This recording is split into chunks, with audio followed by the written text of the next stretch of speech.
Hola, ¿me escuchan? Buenas tardes. ¿Cómo está, doctora? Sí, la escuchamos. Bueno, me alegro. Vamos a esperar un ratito a ver si se une alguien más y empezamos.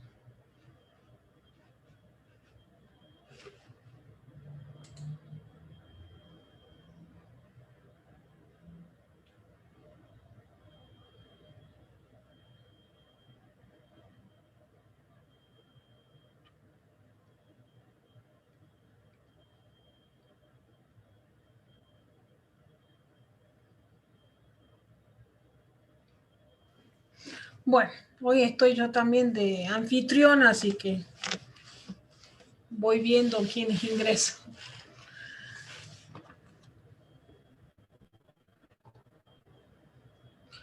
Bueno, hoy vamos a empezar, gente, para que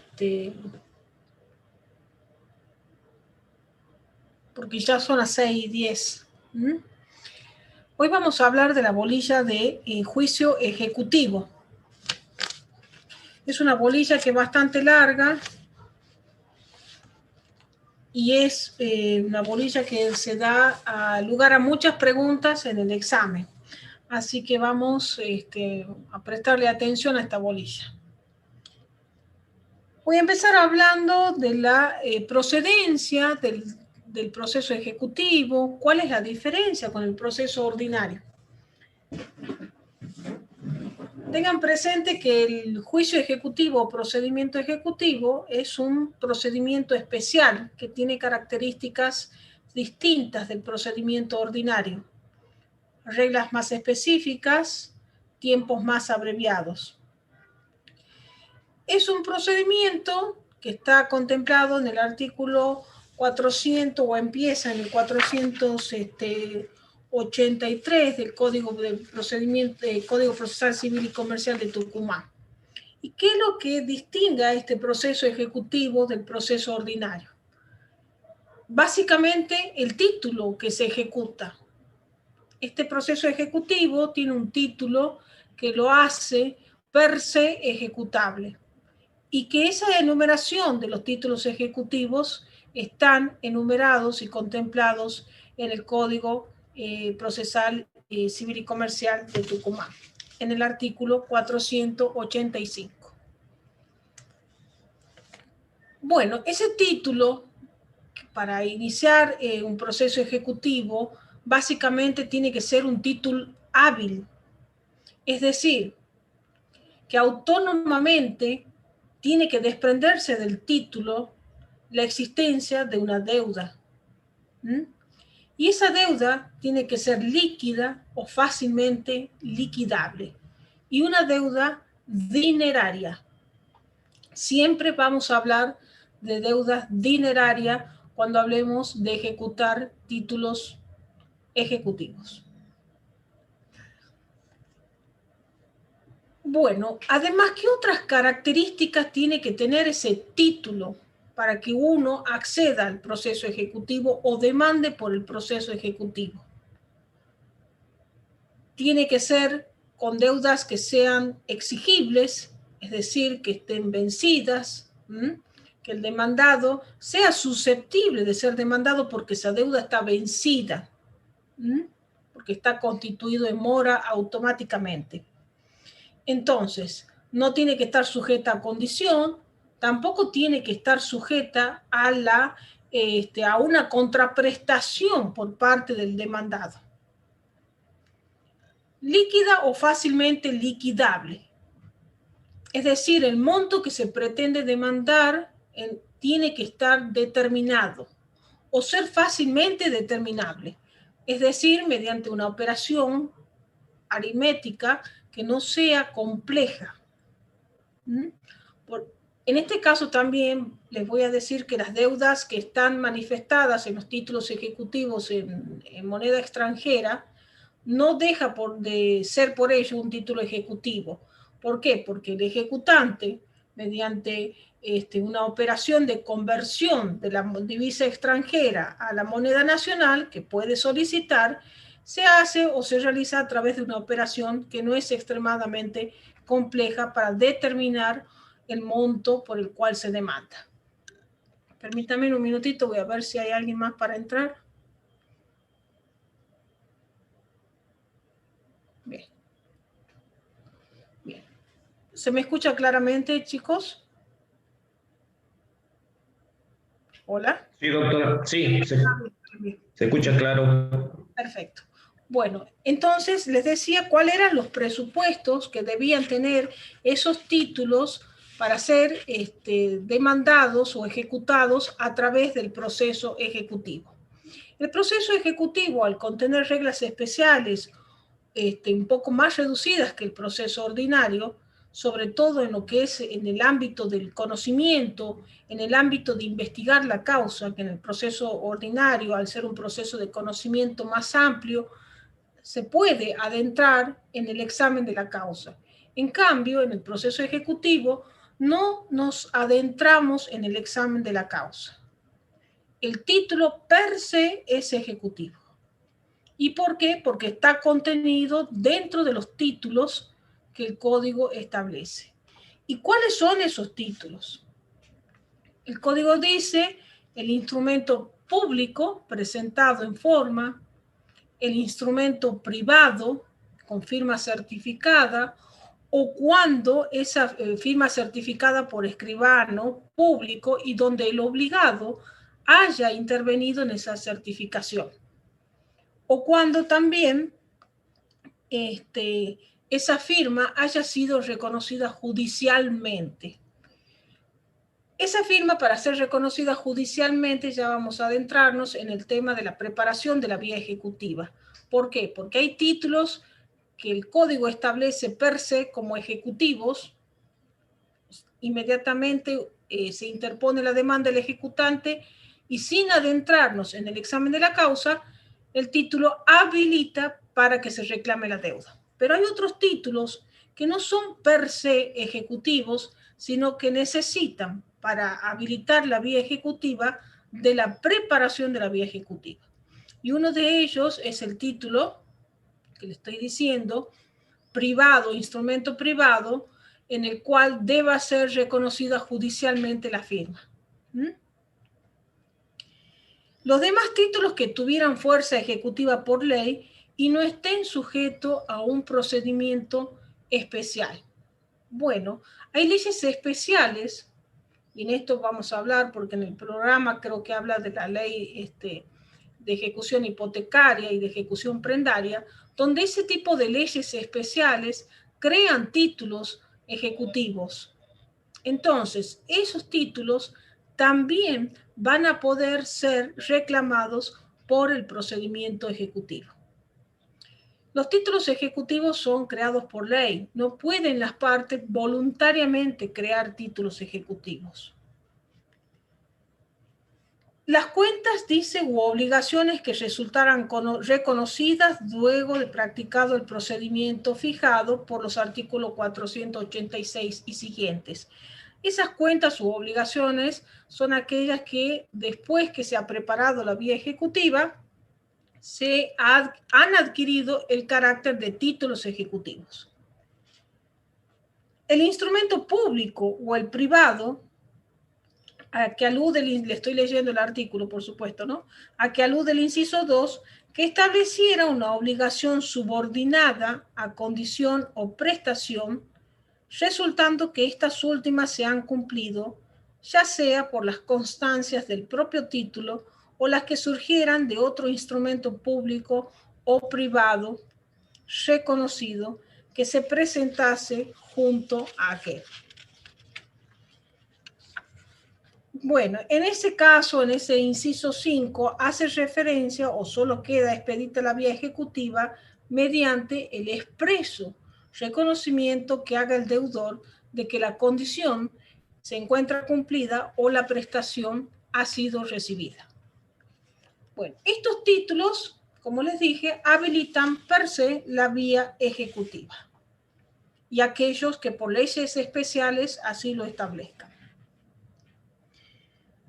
Después, no lo tengo el programa, pero me guío yo de un cronograma de esta bolilla. Después me gustaría hablarles de la preparación de la vía ejecutiva. Bueno, como les decía, el artículo 486 de nuestro código establece la preparación de la vía ejecutiva respecto de aquellos títulos que, si bien pueden ser ejecutados a través del proceso ejecutivo, no son per se ejecutivos y necesitan de la preparación de la vía. Y es mejor dicho, cuando el deudor es necesario que reconozca la firma, cuando se trata de aquellos instrumentos privados que por sí solos no traigan aparejada ejecución. También tenemos otro caso que es en la ejecución, ustedes sabrán, de alquileres o arrendamiento, que suelen estar más familiarizados con ese tipo de cosas. El demandado tiene que manifestar previamente en una audiencia, que se lo va a citar, si es locatario o arrendatario. Y en caso afirmativo tiene que exhibir el último recibo. Si el locatario o el requerido niega que es locatario o arrendatario y esa cuestión no se puede comprobar sumariamente o no se puede determinar, no puede proceder la vía ejecutiva y se irá a un proceso sumario. Y si durante la sustanciación de ese juicio sumario se demuestra que sí era locatario o arrendatario, se le puede aplicar una multa a favor de la otra parte que va a equivaler que equivale al 30% del monto de la deuda. Otra situación en la que se debe reconocer o preparar la vía ejecutiva es que el demandado reconozca el cumplimiento de la obligación a que estuviera subordinada la obligación. Es lo que le acabo de decir respecto del inciso quinto que hablaba el artículo de los títulos ejecutivos. Cuando la obligación también proviniera de un contrato bilateral, reconozca el demandado que el acreedor cumplió con la que tomó a su cargo cuando tal reconocimiento fuera necesario. Que el juez señale el plazo dentro del cual, dice el artículo, debe hacerse el pago, si el acto constitutivo de la obligación no lo designara o se autorizara al deudor para realizarlo cuando pudiera o tuviera medios para hacerlos. Ustedes revisen este artículo de la preparación de la vía ejecutiva. Obviamente yo le estoy haciendo una lectura somera, rápida del artículo para tenerlo presente, pero esos son los casos en los que la preparación de la vía es necesaria. Todo esto previa audiencia, a donde se va a citar al requerido a reconocer la firma o desconocerla en su caso. Bien. Vamos a hablar de la demanda ejecutiva. ¿Cuáles son los requisitos de la demanda ejecutiva? Bueno, la demanda ejecutiva basta con que, por supuesto que tiene que contener los requisitos de la demanda, los requisitos del artículo 287, creo que son los requisitos generales, o sea, identificar al ejecutado, los datos pertinentes, el objeto. Por supuesto que acá el objeto va a ser el reclamo de una suma dineraria, eso quiero que lo tengan presente, siempre es un reclamo dinerario y con monto determinado, líquido o fácilmente liquidable. Y el título, es decir, por ejemplo, viene el ejecutante y ejecuta a fulano de tal en virtud de un pagaré impago. Ese pagaré tiene que contener el monto y no ser un pagaré en blanco. Y no entra a analizar la causa que le dio origen a esa deuda o por la cual se ha generado o se ha librado ese pagaré. Simplemente menciona que el pagaré ha sido incumplido y que viene a reclamar la deuda. Entonces, la demanda es corta, generalmente, se hace referencia únicamente al título incumplido y después, obviamente, solicita que se haga lugar a la demanda. normalmente también dice que mediante actuaciones extrajudiciales no ha podido hacer efectivo el pago de esa deuda, por lo tanto solicita que se lleve a cabo la ejecución. Entonces, el requisito elemental es que debe acompañar el título ejecutivo que demanda. Por supuesto, esa es la prueba documental. Ahí el juez va a realizar normalmente un análisis de habilidad de ese título.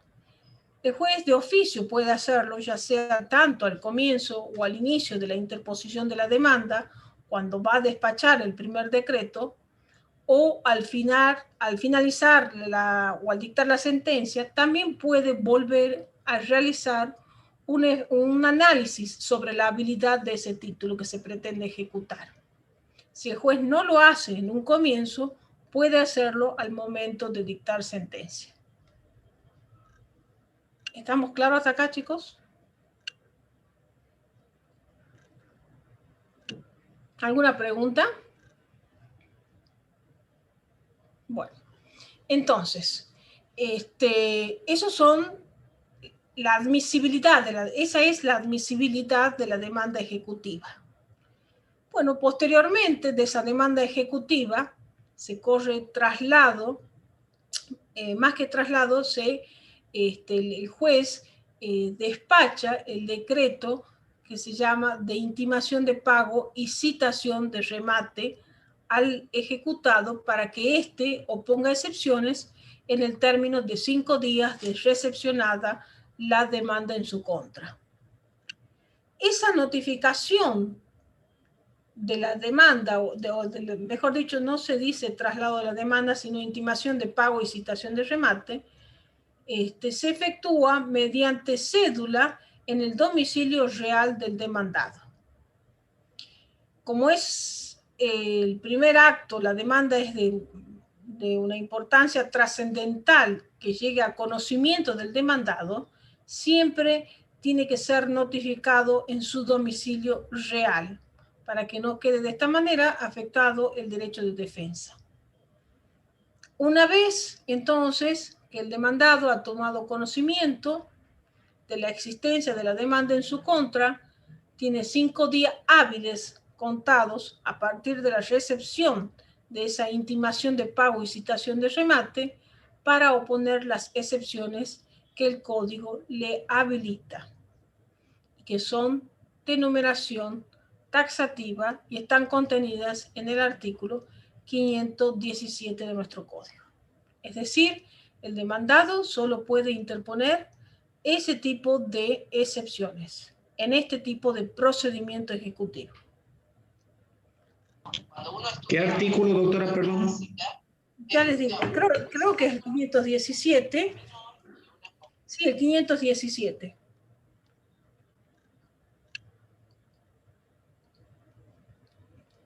Esas excepciones, que son la incompetencia, yo la voy a enumerar. Ustedes adéntrense en el estudio de las excepciones en particular, pero creo que ya también algunas hemos visto en algún momento en el proceso cuando se contesta la demanda. Incompetencia, falta de personalidad en el ejecutante o en el ejecutado. Esa falta de personalidad tiene que ver con la capacidad civil para estar en juicio. O falta de personería. Recuerden que es la falta de personería es aquellos defectos que pueda contener el poder general para juicio que el abogado presenta. Entonces, en estos casos, mediante la potestad saneadora que tiene el juez que el código le confiere, va a otorgar un plazo al abogado, al ejecutante, para que en ese plazo subsane ese error o presente el poder en debida forma, bajo apercibimiento de no hacerlo, que se lo va a tener por no presentado al escrito. Es decir, nuestro código no rige la improponibilidad objetiva de la demanda ni el rechazo inímine de la demanda. Después tenemos la excepción de litispendencia. la inhabilidad de título, que es una de las excepciones características del proceso ejecutivo. Si el demandado o el ejecutado aduce la inhabilidad de título, solo esa inhabilidad va a centrarse en las formas extrínsecas del título, la forma externa, sin que pueda discutirse la legitimidad de la causa. Es decir, como les decía recién, sin que el ejecutado haga mención a por qué ha librado ese pagaré o ha firmado ese pagaré y ha contraído esa deuda. ¿Cuál es el origen de esa deuda? En el proceso ejecutivo no interesa la causa. De última, en su defecto, y ahí el programa lo habla, puede ir a un proceso de conocimiento posterior, donde puede aducir cuestiones como que estuvo su consentimiento viciado. Esas cuestiones las va a discutir en un proceso de conocimiento posterior, si así lo desea. Pero en el proceso ejecutivo, no. Esta excepción es inadmisible si no se ha negado la existencia de la deuda. El ejecutado, para oponer esta excepción, sí o sí debe negar la existencia de la deuda. Como condición sine qua non, si ese requisito no está observado al momento de contestar la excepción o de interponer la excepción el juez la puede rechazar por notoriamente improcedente. La falsedad del título también es otra de las excepciones características del juicio ejecutivo, donde también puede fundarse únicamente en lo que es la adulteración del instrumento. Y también debe observar, o negar, mejor dicho, el requisito, debe observar el requisito de la negativa de la deuda. Después tenemos la prescripción. Como verán, acá hay excepciones que son perentorias, son dilatorias. Esto lo hemos hablado en la bolilla de la contestación de la demanda y oposición de excepciones en algún momento. La prescripción, que es una excepción perentoria, el pago total o parcial debidamente documentado, la quita, la espera, la remisión, la transacción, la novación o compromiso acreditados por prueba escrita. Bueno, hay una serie de más excepciones, que la compensación, la cosa juzgada, la nulidad de la ejecución. Bueno, el artículo 517 es el que las enumera, remítasen a eso. Bueno, y una vez que el ejecutado se ha presentado, puede oponer este tipo de excepciones. Ahora, si el ejecutado ha tomado conocimiento de la notificación y ha decidido no presentarse, el proceso continúa. Por supuesto que en el fuero de documentos y locaciones, en el cual yo también me desempeño, la mayoría de los casos ante demandas ejecutivas iniciadas por pagarés, el demandado no se presenta. Entonces, el proceso continúa directamente. El juez, si lo desea o si considera que hay hechos de acreditación necesarias, puede abrir la causa a prueba o directamente ya pasa al dictado de la sentencia de trance y remate. En el proceso ejecutivo, esa sentencia se llama de trance y remate común.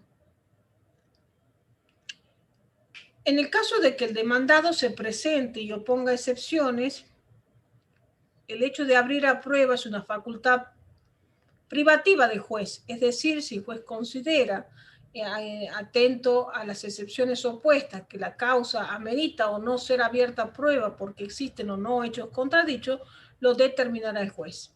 Y si lo abre a prueba, el proceso se abre a prueba por el término de 15 días.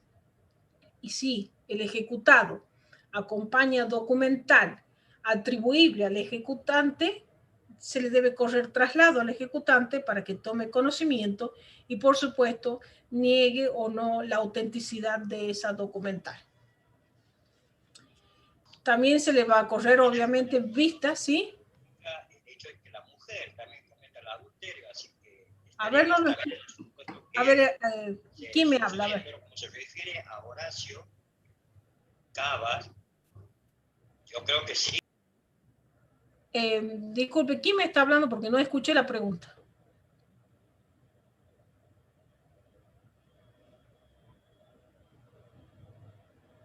Hola. Parece que se le abrió el micrófono sin querer.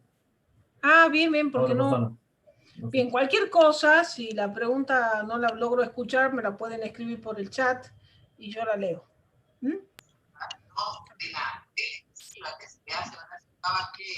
La apertura, doctora, es de 15 días corrido o hábiles. La apertura de la prueba. No, los términos procesales, y así lo establece el código, son hábiles. Todos bien. los términos procesales son hábiles. ¿Mm? Bien. ¿Continúo entonces? Bien. Entonces, les decía que si el ejecutado opone excepciones y el juez estima que el proceso debe abrirse a prueba, se abre a prueba. Y después, una vez abierto a prueba y sustanciada la prueba, etcétera, etcétera, el proceso queda en estado de dictar sentencia. Esa sentencia que se va a dictar es una sentencia que se denomina sentencia de trance y remate. Y la sentencia debe hacer o no lugar a las excepciones que han sido planteadas por el ejecutado o hacer lugar parcialmente a las excepciones planteadas por el ejecutado o hacer lugar parcialmente al reclamo del ejecutante. También debe contener todo lo referente al tema costas, que son los gastos causídicos originados en el pleito o durante la sustanciación del pleito. Otra cosa a tener en cuenta es referencia a la ampliación de la demanda que pueda realizar el ejecutante. El ejecutante siempre puede ampliar la demanda antes de que se encuentre trabada la litis. ¿Y cuándo se encuentra trabada la litis? Cuando se ha corrido traslado, cuando se ha intimado de pago y citación de remate al demandado antes de que se produzca esa etapa de la citación, el ejecutante puede ampliar la demanda, los términos de la demanda. Y la intimación se va a efectuar poniéndole en conocimiento al ejecutado, tanto del escrito originario como del escrito ampliatorio. Permiso, ¿no? Disculpa.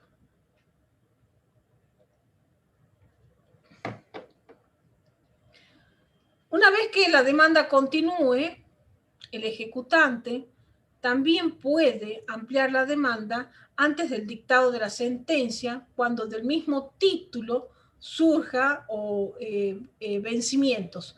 Por ejemplo, en el cobro ejecutivo de expensas, hay periodos de las expensas que se van venciendo, pueden ser antes del dictado de la sentencia. En ese caso, está permitido que el ejecutante amplíe la demanda, pero tiene que observar el requisito previo de la intimación de pago por esos periodos que se han ido sumando o que se han ido venciéndose en el transcurso del proceso, y tiene que intimarse de nuevo al demandado por ese saldo. ¿Me siguen ahí? Esa es la ampliación anterior a la sentencia. Entonces, puede extender su demanda a los periodos que estén por vencer antes del dictado de la sentencia. Y esa sentencia también va a comprender esa deuda que ha ido venciendo en el interín y que ha sido notificado o intimado de pago el demandado. Esa intimación se va a correr traslado por 5 días al ejecutado. Y está también el hecho de que hay periodos, en el mismo caso que le estoy planteando de la ejecución por cobro de expensas, hay periodos que van a vencerse o tienen fecha de vencimiento después de la sentencia.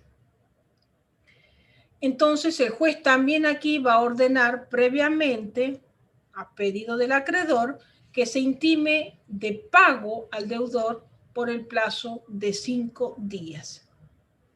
Si ese pago no se hace efectivo, como les dije, su importe se va a acumular a los anteriores y quedará comprendido en los efectos de la sentencia. Este artículo, o la facultad que otorga ese artículo, que es el artículo 524, no podrá ser ejercitada una vez terminada la tramitación del juicio. Es decir, estos son periodos que uno puede ver que van a vencer después de del dictado de la sentencia, pero no puede ejercerlo el acreedor o el ejecutante una vez que ha tramitado o el proceso ha concluido. ¿Me queda claro? Sí, doctora. Bien. Sí. Porque una vez que el proceso ha concluido, el juez ya ha terminado con su competencia. Ahí concluye con el dictado de la sentencia la competencia del juez.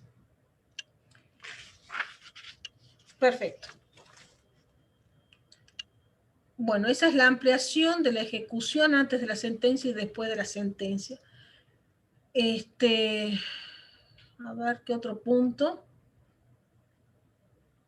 Bueno, las excepciones, ya les mencioné que están expresadas en el artículo 517, por supuesto que deben hacerse por escrito, en un solo escrito todas juntas, y el juez resolverá si son algunas impertinentes a simple vista, las desechará y si no dará trámite y valorará al momento de dictar sentencia.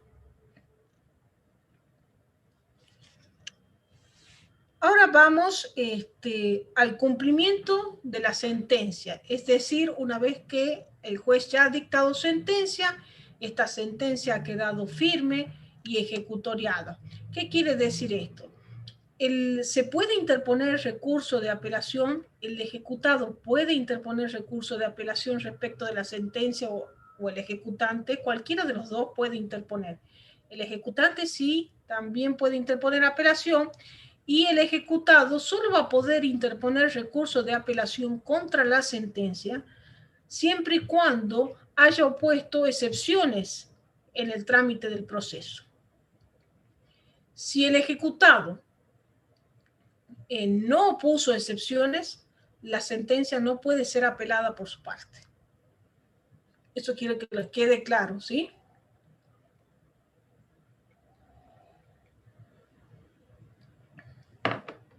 Bueno, hagamos de cuenta que la sentencia ha sido dictada, que está en condiciones de ser cumplida. Bien. En este caso, en el cumplimiento de la sentencia, a ver, les quiero hacer una aclaración. Durante el curso del proceso, el ejecutante tiene la facultad de efectuar embargos respecto del ejecutado, ¿sí? Pero no es algo que sea obligatorio. Si en el curso de ese proceso el ejecutante ha trabado embargo al ejecutado, en la etapa de cumplimiento de la sentencia, ese embargo se transforma en ejecutorio y se procede ya sea al secuestro, a la liquidación de los bienes o inmediatamente, si se han embargado suma de dineros, a hacerse efectivas. Pero si no ha trabado embargo durante el curso del proceso porque es opcional, sí tiene que hacerlo forzosamente en la etapa de cumplimiento de la sentencia para que esa sentencia pueda ser cumplida. Es una sentencia de condena. Entonces, si no lo hizo, tiene que proceder a trabar embargo. Y en este caso se va a tratar ya de un embargo ejecutorio porque existe una sentencia. Existen, ¿se acuerdan ustedes del embargo preventivo, el ejecutivo y el ejecutorio? El embargo preventivo es el que es efectuado antes de la traba de la litis. El embargo ejecutivo es el que es trabado una vez que ha sido intimado y citado de pago y remate el ejecutado.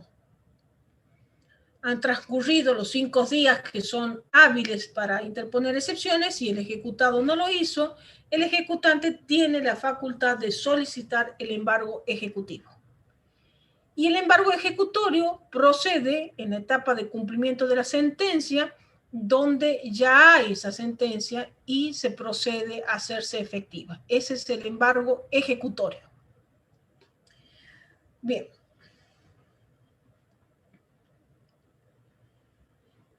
¿Cuál es en la etapa de cumplimiento de sentencia, el ejecutado no puede interponer recursos algunos, ¿sí? Durante ese cumplimiento de la sentencia. Cuando hablo de cumplimiento de la sentencia, hago referencia a la efectivización del cobro de la deuda que ha sido determinado en la sentencia. Entonces, durante esa etapa, las resoluciones que se dicten son inapelables para el ejecutado. Pero existen excepciones. Y esto hay que tenerlo en cuenta porque suele ser pregunta de examen. Y esas excepciones son, salvo que decidan cuestiones que no puedan ser objeto del proceso de conocimiento posterior. Es decir, que en esa etapa de cumplimiento de la sentencia hay situaciones que no van a poder ser discutidas en un proceso de conocimiento posterior. Cuestiones que aún correspondiente al proceso de conocimiento posterior, las partes decidieron discutirlas durante la etapa de cumplimiento de la sentencia. O cuando se relacionen con el carácter de parte, pero solo en la etapa esta de cumplimiento de la sentencia. También cuando se refieran a puntos ajenos al ámbito natural del proceso o causaren un gravamen irreparable en el proceso de conocimiento posterior. Y cuando resuelvan sobre las liquidaciones practicadas de capital, intereses y costas. En ese caso, perdón, voy a admitir una persona. En ese caso, las resoluciones que se dicten durante la etapa de cumplimiento de la sentencia de trance y remate sí pueden ser sostenidas por el ejecutado o atacadas. Caso contrario, todas las resoluciones que se dicten en esa etapa son inapelables para el ejecutado. Bueno, y después, ¿cómo se hace efectivo la sentencia, el cumplimiento de la sentencia? Y entramos a lo que se trata de la subasta de bienes muebles, semovientes o inmuebles. Entonces, lo que ha sido embargado se procede a subastar. ¿Y cómo se lleva a cabo esa subasta? ¿Quién la designa o quién la lleva a cabo? El martillero. Tanto en la subasta de bienes muebles, inmuebles o semovientes, la persona que lleva a cabo o efectiviza, dirige la subasta, es el martillero. Martillero público, que va a ser designado de oficio por sorteo de una lista que está proporcionada por el Poder Judicial. Se debe señalar la hora y el día en que se va a llevar a cabo esa subasta. Y se lo va a notificar al perito que ha salido sorteado para que en el término de 3 días hábiles se presente al juzgado a aceptar el cargo. El martillero puede pedir lo que es un anticipo de gastos para la realización de la subasta. ¿Y cuál es el emolumento que el martillero cobra? El martillero cobra una comisión por su labor, ¿sí? Que está fijada, que es percibida en el momento del acta o del remate. Cuando el remate se lleva a cabo, como no está regulada esa comisión, generalmente se establece en un porcentaje. El 3% en el caso de inmuebles y el 10% en el caso de muebles. Entonces, durante el acto de la subasta, va a cobrar, una vez vendido el bien o subastado el bien, una comisión por su actuación. Pero, por supuesto, siempre que la subasta se realice, porque si no se realiza, su intervención o sus emolumentos van a ser fijados por el juez de acuerdo a la importancia del remate. El martillero, una vez que ha efectuado el remate, va a depositar el dinero que ha sido obtenido de la subasta, descontando todos los gastos y la comisión. ¿Y dónde lo deposita? En el banco de depósitos judiciales, ¿sí? A nombre del juicio y debe rendir cuenta de ese remate al juzgado dentro de 3 días de realizado el remate. Ahí va a presentar todos los comprobantes con copias. ¿Por qué? Porque de esa presentación va a conferir traslados a las partes por el término de 5 días para su aprobación. Si no lo hiciera esto el martillero, sin justa causa, pierde el derecho a cobrar su comisión. ¿Hasta acá va claro? Sí, más claro. Sí, doctora. Bien, esa subasta debe ser publicitada. Es decir, que debe llegar al conocimiento de las personas o al público en general por edictos que se van a publicar por 2 días en el boletín oficial y en otro diario de mayor circulación con la finalidad de lograr la mayor cantidad de potenciales adquirentes. La última publicación de edictos se puede hacer con una anticipación no menor de 48 horas antes del remate. Dijimos que se pueden subastar muebles, se pueden subastar semovientes, se pueden subastar inmuebles. La subasta que sea de muebles, semovientes o títulos o acciones que no coticen en bolsa se ordena sin base y al contado.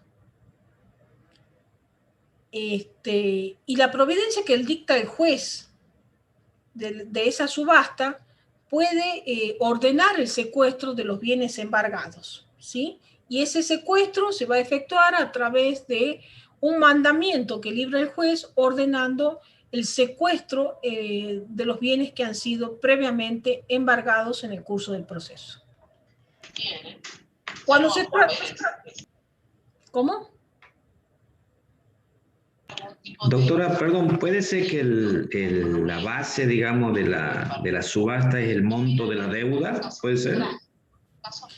Bueno, sí, hay parámetros para establecer la base de la subasta. Ya vamos a entrar en eso. Cuando se trate de bienes inmuebles hay parámetros. Bien. Estabas hablando de los muebles a subastarse.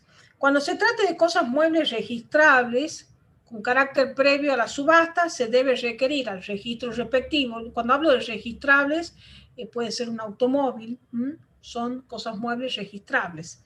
Entonces, se debe requerir al respectivo registro un informe sobre las condiciones de dominio y gravámenes, y si hay acreedores prendarios o medidas cautelares que estén trabadas, se va a citar, ¿no es cierto?, a aquellos. Y se va a comunicar a los jueces que la hubieran trabado. Es decir, se libra oficio y se comunica a los jueces, si otros jueces del juzgado donde está la causa, donde se va a rematar el bien, existe en otro juzgado acreedores que han trabado embargo, se libra a esos juzgados oficios de que el bien va a ser subastado para que tomen conocimiento los acreedores que han trabado esas medidas cautelares. ¿Queda claro?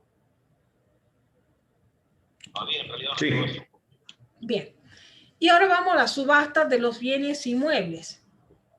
Bueno, en la subasta de los bienes inmuebles existe una serie de requisitos previos que se deben observar para que el inmueble se subaste. Y esos requisitos en el curso del proceso son: se deben pedir los respectivos informes al registro inmobiliario, igualmente para ver si existen, en qué condiciones se encuentra el inmueble a subastar, si existen gravámenes, si existen acreedores hipotecarios de grado preferente, si tienen deudas, por ejemplo, en el caso de las expensas comunes, si estamos hablando de un inmueble a subastar que esté sujeto a la propiedad horizontal, ¿no es cierto? Se va a librar oficio al administrador del consorcio para que informe si existen deudas por expensas comunes. Bueno, ¿cuáles son los embargos, las inhibiciones Y esos informes tienen una vigencia de 120 días. Después de que pasen esos 120 días y han sido presentados esos informes al expediente, y bueno, el proceso por alguna circunstancia han pasado más de 120 días y no se ha logrado subastar, esos informes caducan y hay que volver a actualizarlos. También en este caso, para que la subasta de inmuebles se lleve a cabo como requisito previo, después del pedido de informes, se debe intimar al deudor para que en el plazo de 3 días, el juez lo va a intimar, para que en el plazo de 3 días de notificado presente el título de propiedad bajo apercibimiento de que si no lo hace voluntariamente, va a obtener una copia o segundo testimonio a su cargo. Es decir, de donde esté asentado, de la escribanía donde esté asentado el título de propiedad, va a solicitar un segundo testimonio y las costas o los gastos que eso genere le va a cargar al ejecutado. Por eso se hace bajo apercibimiento de cargarlo a su costa si no lo presenta en forma voluntaria. Por supuesto que la subasta no se va a llevar a cabo hasta tanto el título de propiedad no corra agregado en el expediente. Y también otra situación que el juez debe tener en cuenta antes de subastar es librar un oficio o mandamiento de inspección ocular a ver en qué estado se encuentra el inmueble, si ese inmueble a subastar está ocupado o no está ocupado. Ahora, si está ocupado, el inmueble se subasta, pero todas las cuestiones que sean atinentes a lo que podría ser un desalojo van a tramitar por incidente dentro del juicio ejecutivo, salvo que por la naturaleza de la complejidad de la cuestión, si está ocupado, amerite otro tipo de proceso. Pero en principio, si el inmueble a subastar está ocupado, porque así ha quedado determinado a través de una inspección ocular que el juez ha mandado hacer, lo que es el incidente de desocupación de ese inmueble tramita en el proceso por vía de incidente. Cuando se realiza la subasta, el martillero pone en conocimiento de que el inmueble se encuentra ocupado para que el comprador tenga conocimiento ante qué situación va a comprar ese inmueble. En la publicación de los edictos sale también esa información si está o no ocupado. Y después de que se han cumplimentado estos requisitos, el juez dicta el decreto de subasta. Entonces, recordemos que ya hay un proceso donde se ha intimado y citado de pago al ejecutado y el proceso ha concluido con dictado de sentencia. Después de esa sentencia entra lo que se llama la etapa de cumplimiento de la sentencia, donde ya se ejecutan los bienes que han sido embargados, ya sean muebles o inmuebles. Y si hay sumas de dinero, se hace efectivo el cobro de las sumas embargadas. Esto es lo que estamos hablando, de la etapa de cumplimiento. Bien, ¿qué decreta el juez en esa subasta o el decreto de la subasta? Una vez que han sido cumplidos entonces los recaudos, es designado el martillero que va a realizar esa subasta, se fija la base, aquí vamos a hablar de la base, sobre la cual se va a efectuar la venta.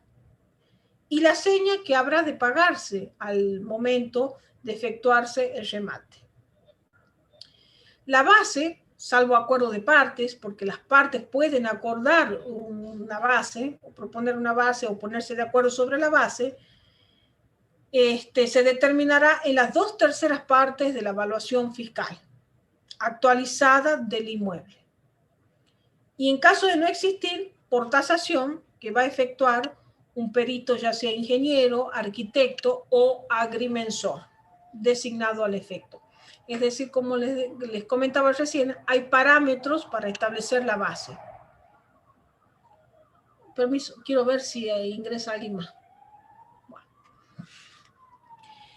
La resolución que ordena la subasta debe disponer su comunicación, como les comentaba, a los jueces que hubiesen dispuesto embargos o inhibiciones, porque hay juicios que tramitan en otro juzgado que también embargan o formulan inhibiciones en el mismo bien a subastarse. Entonces, ¿de dónde surge que ese bien contiene inhibiciones o embargos previos? Del informe de dominio que se efectúa antes de cuando se está preparando la información necesaria para subastar el inmueble.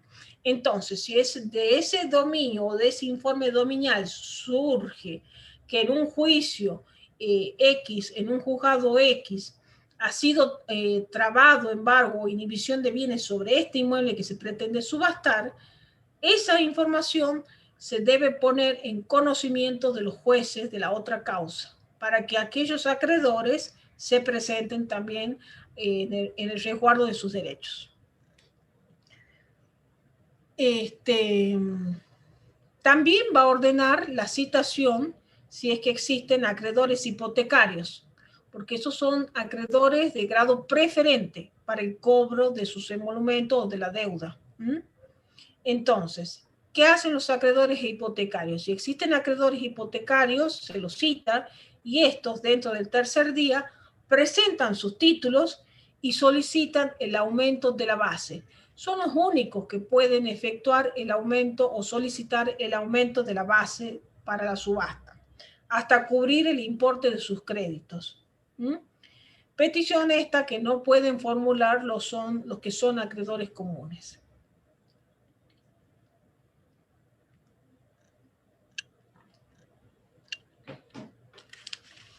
¿Y cuáles son los deberes y las facultades del comprador? Una vez que se ha realizado el remate, quien hubiera sido adjudicatario a solicitud del martillero tiene que fijar domicilio procesal dentro del radio del juzgado, bajo apercibimiento de que todas las resoluciones que se vayan dictando en el proceso le van a ser comunicado al Ministerio Legis si es que el adjudicatario en ese acto de la subasta no denuncia un domicilio procesal donde se le puedan efectuar las notificaciones. Después, el martillero, ¿qué hará? Tiene que depositar, se lleva a cabo la subasta, tiene que depositar en el banco, como ya les he dicho, de depósitos judiciales, ese dinero obtenido de la subasta, pero una vez que ha deducido los gastos y la comisión que le corresponde cobrar. Y procede a comunicar la realización de la subasta al juez de la causa, por supuesto, con la rendición de cuentas de su gestión. Si la subasta es aprobada, es decir, no se han hecho planteos de nulidad por las partes dentro del tercer día de comunicada esa subasta por el martillero al juzgado, las partes pueden plantear nulidad de la subasta. 3 días es en el Código Procesal de Tucumán y de 5 días dice el Código Procesal de la Nación. Entonces, ¿quiénes pueden solicitar la nulidad de subasta? Las partes o el mismo juez de oficio se advierte irregularidades que son latentes. Bien. El saldo del precio, porque como bien saben acá, el comprador seña el inmueble, y después, una vez que el martillero ha rendido cuenta en el juzgado, tiene 5 días para completar el saldo de precio, una vez que se le ha notificado la resolución de aprobación del remate. Es decir, una vez que no han surgido impugnaciones, que se ha aprobado el remate, tiene 5 días a partir de ahí para completar el saldo del precio. Si el comprador no integra el saldo del precio, es responsable de la disminución real que se produzca al inmueble del precio que se hubiera obtenido en la nueva subasta, de los intereses y de las costas ocasionadas. ¿Y cómo se hace efectiva esta responsabilidad al comprador que ha incumplido con sus deberes? A través de lo que se llama el proceso de ejecución de sentencia, que es otra cuestión.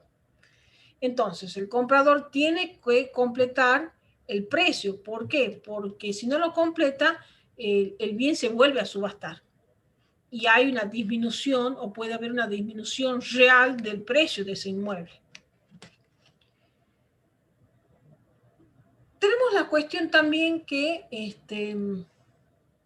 a ver, en la subasta se puede presentar el hecho de que no surjan compradores. Entonces, en este caso, el acreedor puede compensar su crédito, o sea, puede ser autorizado a comprar ese inmueble que está rematándose, compensando su crédito hasta donde concurra con el precio de la subasta. Y está eximido en este caso de abonar la seña. Solamente le compete en esta situación depositar el saldo o la parte que exceda de su crédito, salvo que el crédito no supere salvo que la venta no supere el crédito. ¿Queda claro esto? Es decir, que cuando no hay postores que quieran comprar el bien subastado, el acreedor puede hacerlo. Autorizado, por supuesto, a hacerlo, puede hacerlo, y en este caso no tiene la obligación de dejar seña. Es aquí lo que está haciendo es compensar su crédito con la venta o el precio del bien a subastar. ¿Estamos con eso?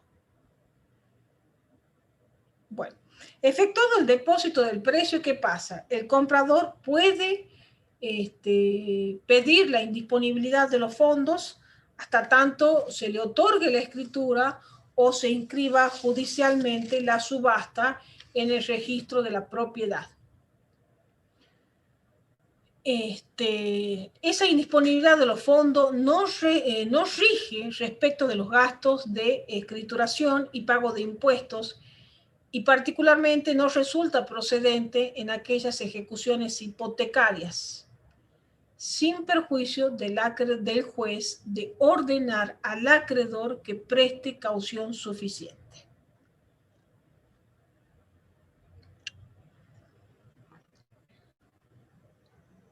Bueno, esto es en el caso que estamos hablando de que la subasta se lleve a cabo, concluya la subasta. Pero hay situaciones en que la subasta no concluye y hay que volver a realizar nueva subasta. ¿Y cuáles serían esos casos? Recién les mencionaba que cuando el comprador no cumpla con su deber de depositar el saldo de precio en el término de 5 días contados a partir de la notificación de la resolución de aprobación del remate, o cuando hay falta de postores, o cuando se decretare la nulidad de las mismas. En ese caso, se vuelve a realizar la subasta.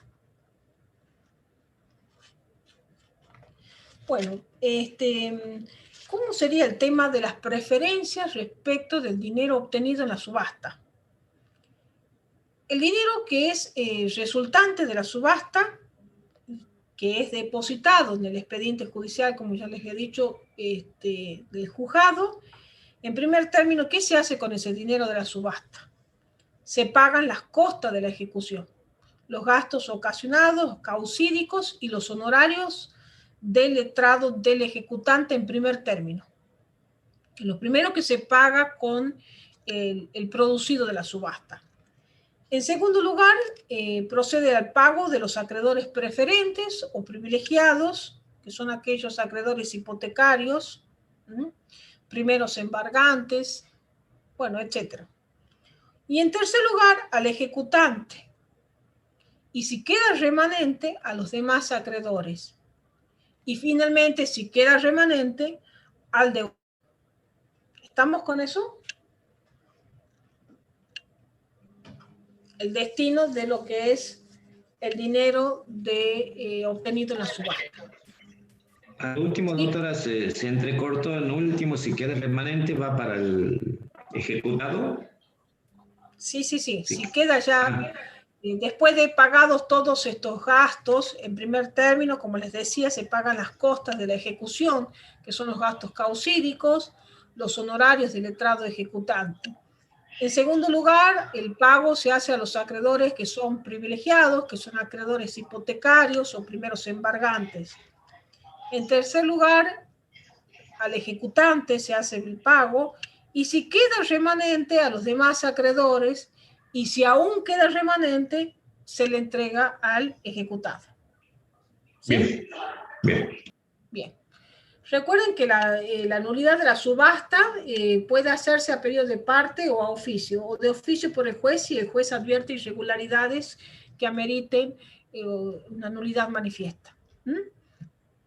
Bueno, creo que hemos terminado con lo que es la etapa de cumplimiento de la sentencia de trance y remate. No sé si alguno de ustedes tiene un programa a mano, pero creo que habla de las ejecuciones especiales. ¿Alguno tiene un programa a mano ahí? Yo tengo uno aquí, doctora. A ver. Después de que habla de la ejecución, ejecuciones especiales, concepto y limitaciones. Bien, ajá. Ejecuciones especiales, bien. Bueno, esto no vamos a adentrarnos en el parcial, en el desarrollo inextenso de lo que son las ejecuciones especiales, ¿sí? El programa habla, creo, de las ejecuciones hipotecarias y de lo que son las ejecuciones prendarias. A ver, este tipo de procesos que son ejecuciones especiales tienen un trámite bastante más acelerado que el propio proceso ejecutivo. Están contenidos en una ley especial que, si bien los títulos que establecen estas leyes especiales, como las ejecuciones hipotecarias, por ejemplo, y las ejecuciones prendarias, tienen una regulación propia, una ley especial, y por lo tanto tienen un procedimiento determinado. Generalmente, cuando se inicia demanda por estos títulos, se siguen las reglas del juicio ejecutivo, en lo que sea común, digamos. Se utilizan las reglas del juicio ejecutivo, pero estas leyes especiales contienen plazos más reducidos en lo que es a la apertura a prueba, o contienen más reducidas las excepciones que se pueden oponer. Bueno, las leyes que les voy a nombrar, las ejecuciones hipotecarias y las ejecuciones prendarias. La ley de ejecución hipotecaria es la ley 24.441, y la ley de ejecución prendaria, el decreto ley, es el 15.348/46, que está ratificado por la ley 12.962 y el artículo 2220 del Código Civil y Comercial de la Nación.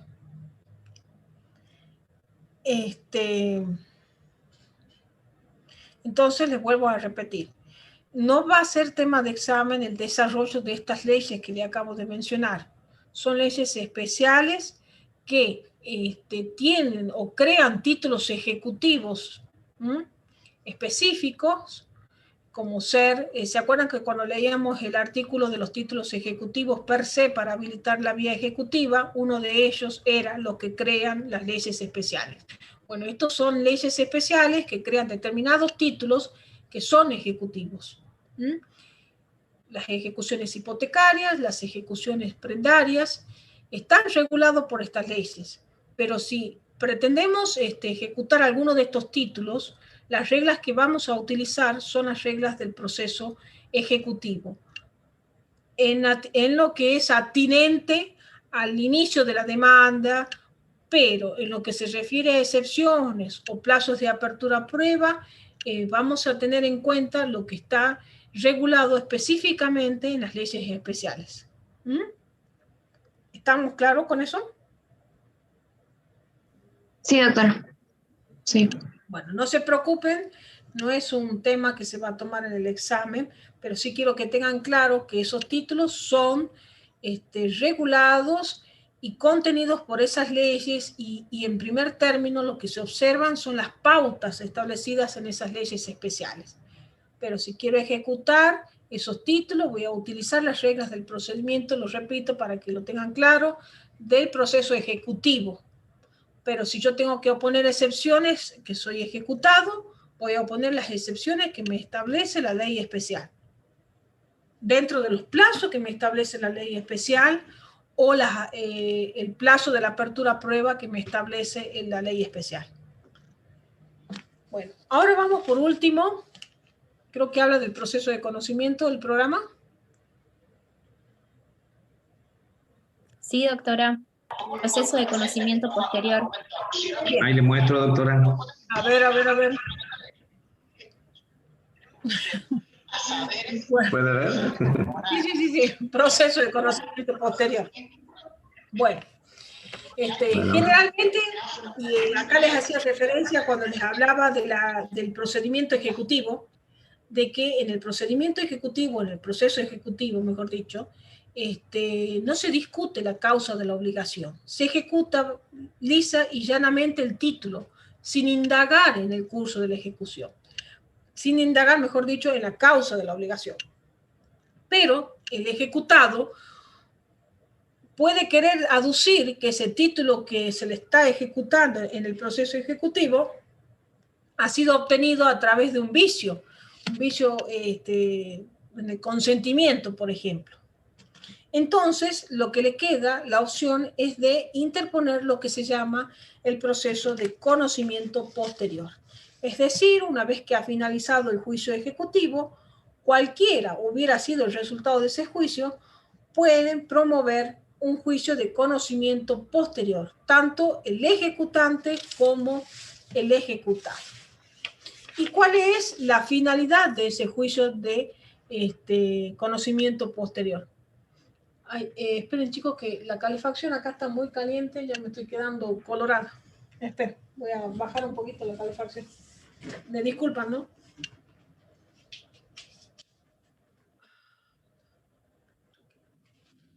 Ay, Dios. Bueno, ¿cuál es la finalidad? Es facilitar el debate de todas aquellas cuestiones que no han podido ser interpuestas o discutidas debido al limitado ámbito conocitivo que les decía del juicio ejecutivo, por el cual no se permite hacerlo. Como la causa de la obligación, los vicios que hacen a la voluntad o la falsedad del instrumento público, es decir, la acción de redargución de falsedad. Bien. ¿Y cuáles son las limitaciones que existen en este tipo de proceso de conocimiento posterior? No procede este juicio para el ejecutado que no puso excepciones ni para el ejecutante si se hubiera allanado. Es decir, si durante el juicio ejecutivo el ejecutado no opuso excepciones, no puede después interponer o iniciar un juicio de conocimiento posterior. Igual le cabe para el ejecutante si el ejecutante se ha allanado a las excepciones que en algún momento opuso el ejecutado. ¿Queda claro? Allanado quiere decir que ha dado conformidad o ha prestado conformidad a la pretensión del ejecutado. ¿Está claro? Bueno, no se pueden discutir nuevamente las cuestiones que sean de hecho debatidas y que han sido resueltas ya en el juicio ejecutivo, ni las interpretaciones legales que se hayan hecho en la sentencia por el juez, ni la validez o nulidad del procedimiento de ejecución. Esto no se puede discutir en el proceso de conocimiento posterior. O sea, en este caso, este proceso no sirve para suplir las insuficiencias o las deficiencias operadas en el juicio ejecutivo. Y por último, les digo que en el supuesto de que el proceso de conocimiento se hubiera iniciado estando en trámite el juicio ejecutivo, este juicio, el ejecutivo, no va a ser paralizado por la promoción del juicio de conocimiento posterior. Continúa su trámite hasta el dictado de la sentencia. ¿Por qué? Porque el proceso de conocimiento posterior no es impedimento para que el juicio de ejecutivo continúe, porque lo único que lo habilita el juicio ejecutivo a continuar es la ejecución del título ejecutivo per se, para concluir con el dictado de la sentencia. creo que he concluido con la bolilla. ¿Hay algo más que quede pendiente ahí en el programa o no?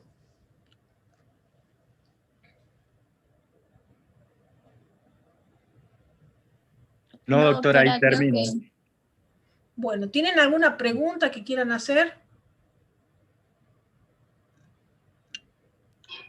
O sea, doctora, el juicio, el proceso de conocimiento posterior se puede iniciar antes de que termine el ejecutivo. Sí, puede iniciarse, puede interponerse.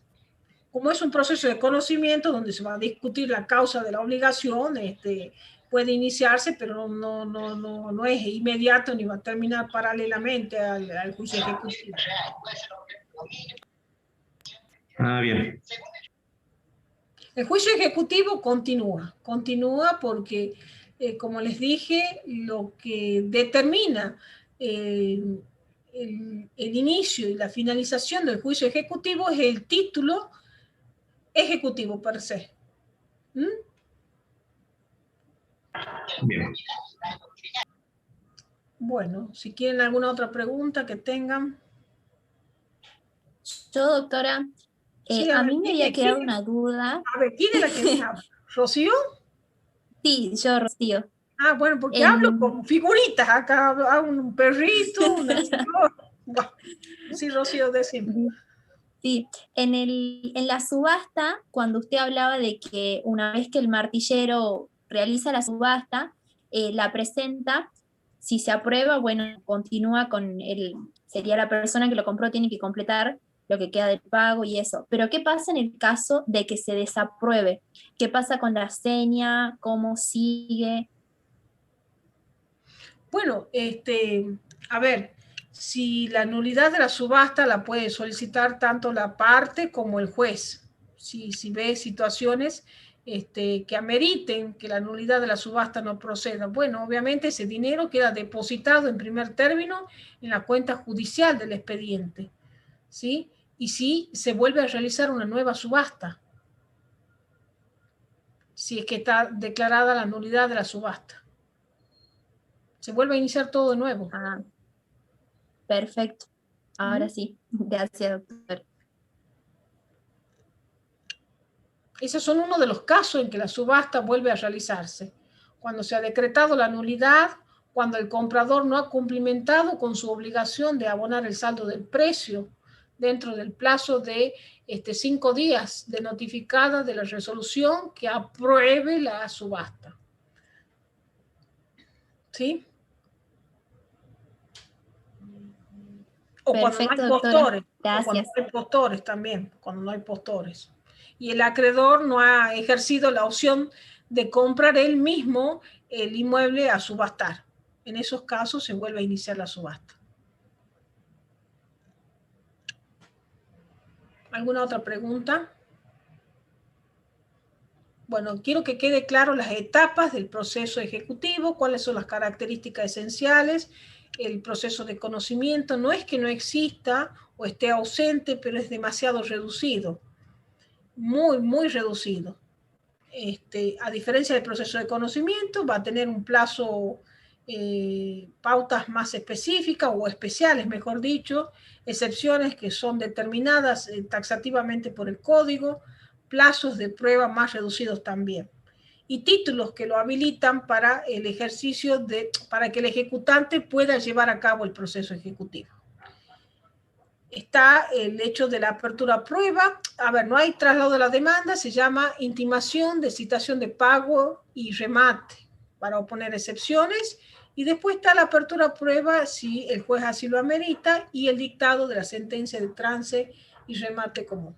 Y después viene lo que hemos hablamos del cumplimiento de la sentencia y posteriormente el proceso de conocimiento posterior. Bueno, chicos, si no tienen preguntas, están todos desocupados.